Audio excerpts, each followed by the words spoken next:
Okay, let's dive into some really provocative material today.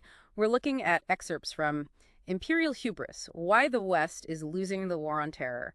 It's by Michael Scheuer, though originally, well, it was published under the pseudonym Anonymous. So our mission for you today, our listener, is to really pull out the key insights from this perspective. It's, well, deeply informed, but definitely controversial. Scheuer spent, over 17 years focused exclusively on terrorism, Islamic insurgencies, militant Islam, particularly South Asia. He calls his own knowledge narrow but deep and claims the core of the bin Laden problem was, actually knowable just from open sources. So we're going to get right into the heart of his argument, why he thinks the U.S. is, well, losing this war. Yeah, and I think it's really crucial up front to say this isn't about us agreeing or disagreeing with them. Not at all. It's about understanding a viewpoint that comes from, deep inside the U.S. intelligence world. The book basically argues the U.S. is less secure because of its policies, its actions, not just because of, what it is. Yeah. Which immediately raises a huge question, right? What if our whole understanding of why the enemy is fighting is fundamentally flawed? Exactly. That's a really powerful way to frame it. So yeah, get ready because this deep dive, it should offer some pretty profound aha moments, hopefully, moving past the headlines to what's really driving this conflict, according to Scheuer at least. Unpacking the hubris, American misunderstanding. Okay, so Scheuer's main thesis. It's stark. Hubris followed by defeat. That's pretty direct. He argues that America, this confident, maybe even carefree republic, thought it was immune from history, But now it faces this unending imperial destiny and, potential defeat because of intoxicating pride and overweening ignorance. Strong words. Very strong. And connecting that to the leadership, he suggests U.S. leaders are basically oblivious to the real threat from bin Laden. Why? Because they refuse to learn the lesson from the Trojan War, which is, you got to listen to skeptical views. Instead, he calls them hubris-soaked, even naive and arrogant cheerleaders for Western values and these, he says, feckless overseas military operations. Wow, he really doesn't hold back. He even brings in Andrew Bacevich from Boston University, quoting him, saying, the United States no longer views force as something to be used as a last resort. There is a word for this. It's called militarism. And Scheuer applies this, for instance, to the Iraq War. Not necessarily wrong in itself, maybe, but the timing was wrong, especially with Afghanistan heating up. He even invokes Lincoln, Mr. Seward, one war at a time. So why this disconnect? Why the misunderstanding? Scheuer points to this consistent failure by the U.S. government to really measure bin Laden accurately. He thinks U.S. leaders are either unwilling or unable to do that properly. And a huge part of this failure, he argues, is semantic. It's about the words we use, calling al-Qaeda simply terrorists, instead of seeing them as a popular worldwide and increasingly powerful Islamic insurgency.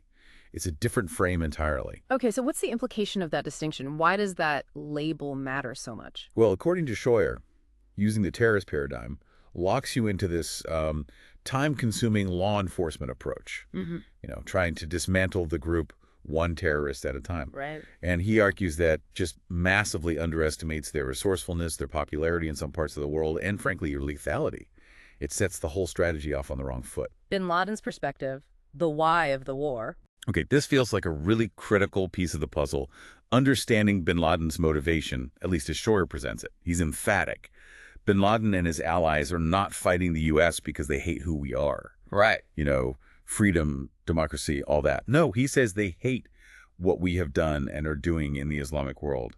It's about actions, not identity. Exactly. And he goes into quite a bit of detail on this. He talks about the focused and lethal threat to U.S. security and argues it comes from this plausible perception among many Muslims. Plausible perception. Yeah, that the things they value most, God, Islam, their fellow Muslims, their lands are actually under attack by America. Okay, and he lists specific policies, right, to back this up? He does. 6 specific U.S. policies he calls the key causal factor. Okay, let's walk through them. What's the first one? First, Persian Gulf oil. He basically says U.S. support for regimes like Saudi Arabia, which he calls Muslim tyrannies, fostering an ideology against non-Muslims is solely about getting cheap, easily accessible oil. Right. Number 2.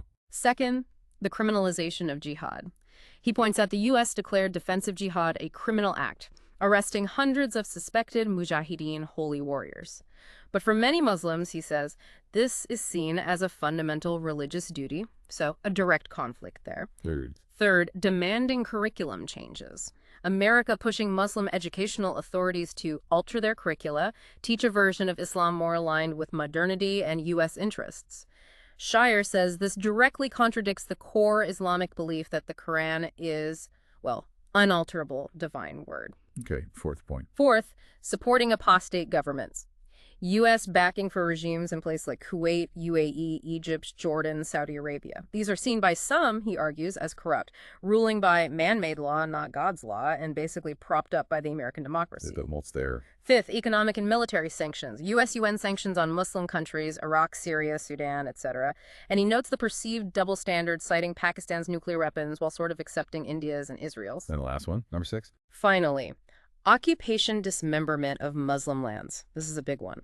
He includes helping the UN create East Timor from Indonesia, occupying Afghanistan and Iraq, U.S. bases on the Arabian Peninsula, the Prophet's birthplace, and crucially, the unwavering support for Israel's occupation of Muslim Palestine, and even framing the Iraq invasion as partly advancing a greater Israel. Wow, that's quite a list. It is. And the core argument here is that from the perspective Scheuer outlines, these actions aren't seen as benign or defensive. They're seen as attacks. He stresses that bin Laden was smart enough to distinguish between things Muslims just find offensive about the West and things they find intolerable and life-threatening. And that distinction. That, Scheuer says, is the key causal factor in our confrontation with Islam.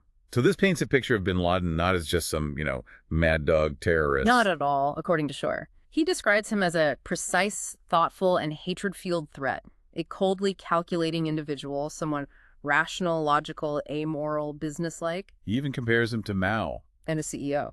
Yeah, a military genius like Mao for strategy and a CEO for, his organizational skills in building al-Qaeda. And this, I suppose, helps explain why he might be seen differently in parts of the Muslim world. Precisely. Scheuer argues that's why millions might see him not as a gangster, but as an Islamic hero, a kind of modern-day Saladin. He becomes a symbol of hope in a Muslim world conditioned to massive military defeats.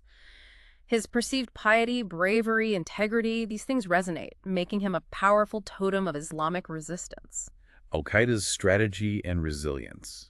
Okay, let's shift gears a bit. How does al-Qaeda actually operate, according to Scheuer, and why has it been so resilient? He talks about their use of the internet quite a bit. Oh, definitely. Not just for propaganda, which is obvious, but specifically for educational purposes. He mentions specific websites, Al-Neda, Al-Ansar. They apparently publish these biweekly electronic journals. What kind of stuff was in them? Analyses of ongoing wars, explanations from Islamic scholars justifying actions, essays laying out al-Qaeda's goals. Basically, a regular, easily accessible flow of information with al-Qaeda's stamp on it.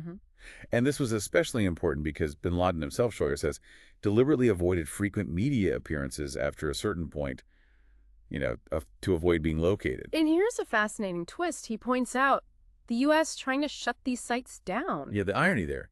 Scheuer argues that these U.S. and allied information warfare attacks, taking the sites offline, are actually interpreted by many Islamists as proof that the U.S. is afraid of what al-Qaeda is saying. So it validates bin Laden's claim that freedom of speech doesn't apply to Muslims. Exactly. It might even counterintuitively boost readership when the sites pop back up. So the internet's effectiveness goes beyond just those official sites? Absolutely. Yeah. Scheuer calls the internet a tremendous contribution to al-Qaeda's #1 goal, the instigation to jihad of as many Muslims in as many locales as possible. Yeah. And it's not just al-Qaeda sites. Other websites, chat rooms, they provide on-demand military, security, and intelligence training. Training? Like what? Everything, apparently. Small unit tactics, bomb-making guides, even WMD manufacturing info, tradecraft, spy techniques. It's all out there. Okay, moving to another strategy, hitting the U.S. economy. Right. Scheuer says al-Qaeda studied North Vietnam's victory over the U.S. Interesting parallel. and concluded that America's current center of gravity is its economy. That's the weak spot to target. Obviously, 9/11 had a huge economic impact. Huge. Yeah. But Scheuer looks beyond the immediate devastation. He points to the massive expenditures after 9/11 at all levels of government. Homeland security, the defense budget increases, the unpredictable costs every time the threat level goes up. It adds up. Permanently adds to the size and cost of government, yeah. He bluntly states that, from al-Qaeda's perspective, aborting the American economy is not an unattainable dream. And then there's the really chilling part about weapons of mass destruction. He mentions a specific justification. He does. A 2003 treatise by Sheikh Nasir bin Hamid al-Thad. It's titled, A Treatise on the Legal Status of Using Weapons of Mass Destruction Against Infidels. Mm. And it essentially argues that massive civilian casualties are acceptable if the main goal is defeating the enemy, not just, killing random innocents. That's a terrifying distinction. It is. And the treatise also argues it's permissible to kill other Muslims if they happen to be in the infidel land during an attack, because it's necessary for the success of jihad. Wow. Yeah. This theological underpinning, from their perspective, legitimizes actions that seem just unthinkable to us in the West, which leads Scheuer to state quite starkly, no one should be surprised when bin Laden and al-Qaeda detonate a weapon of mass destruction in the United States. The internal flaws why America is losing. So if Scheuer paints bin Laden as this, strategic, calculating, religiously driven figure, what about the U.S. response? He doesn't sound impressed. He calls the U.S. government utterly unprepared to respond right after 9/11. Utterly unprepared. And he goes further, calling the lack of an immediate, savage, pre-planned U.S. military response a catastrophe. Because in his view, that was America's best, perhaps only chance to pull off a successful decapitation operation against al-Qaeda leadership. Instead of pre-planned, he describes the approach as winging it. That's his term. He delivers this really scathing critique. He says there was this immense amount of knowable information about Afghanistan, things they could check, the checkables, but almost no checking seems to have been done. That the strategy they went with in Afghanistan. the Northern Alliance strategy. Yeah, using local forces, U.S. air power, lots of money. He argues it was chosen because it made sense to the U.S. mind. Few American casualties, let foreigners do the dying. Not because it actually drew on the deep knowledge the U.S. government supposedly had about Afghanistan. And he directs some really pointed criticism at U.S. military leadership, too, doesn't he? Oh, absolutely. He criticizes generals for basically accepting orders to fight these quick, casualty-free wars without telling the civilian leadership, hey, this is a recipe for disaster. He sees a disconnect. A devastating dichotomy between leaders and led is how he puts it, suggesting a kind of careerism took precedence over telling the public the real cost of these half-finished wars. That's a serious charge. He talks about moral cowardice. He does. Among senior officers who, don't resign or speak out forcefully against policies they know or should know are sure to fail, he makes the point that speed in warfare, historically, is meant to achieve unambiguous victory, not just a quick exit that leaves the enemy weakened but unbeaten and keeps our casualties low. And his critique extends beyond the military, right? The FBI comes up. Yes, he argues the FBI's very public role kind of paints America's counter-bin Laden campaign with too much law enforcement color. Making it seem like crime fighting. Exactly. Which obscures the reality, he says, that these Islamist groups cannot be beaten by arresting one mujahid at a time. He also stresses the missions of the FBI domestic law enforcement and the CIA foreign intelligence, which often involves breaking foreign laws, are fundamentally incompatible. Putting them together creates problems. What about trying to win hearts and minds? Public diplomacy.